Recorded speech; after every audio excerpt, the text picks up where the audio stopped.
আজকে আমরা জানব নির্মলেন্দু গুণ সম্পর্কে, যিনি একজন বিখ্যাত কবি, যার পরিচিতি হচ্ছে কবিদের কবি হিসাবে।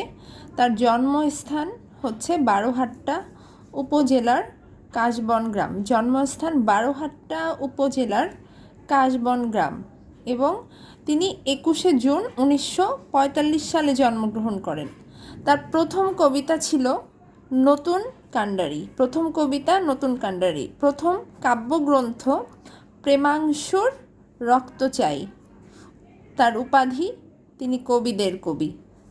ইসকরা তার একমাত্র রাজনৈতিক কবিতাসমূহ এখানে স্থান পেয়েছে।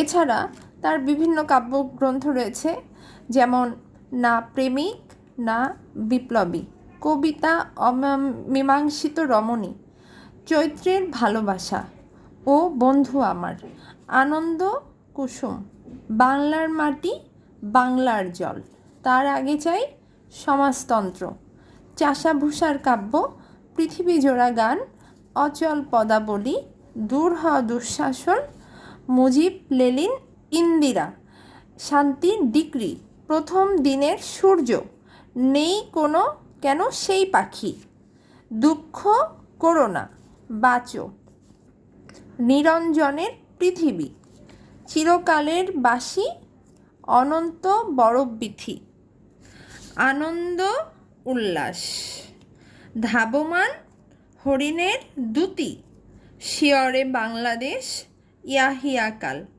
এটা তার খুব বিখ্যাত একটা কাব্যগ্রন্থ। এছাড়া রয়েছে মুঠোফোনের কাব্য, চির অনাবৃত হে নগ্নতমা, নিশিকাব্য এবং সর্বশেষ কাব্য হচ্ছে কামকানন। নির্মলেন্দু গুণ সম্পর্কে যদি আপনাদের আরও কোনো কিছু জানার থাকে তাহলে অবশ্যই আপনারা আমাকে কমেন্ট করে জানাবেন। আর ভিডিওটি ভালো লাগলে আমাদের চ্যানেলকে সাবস্ক্রাইব করে পাশে থাকবেন। Thank you.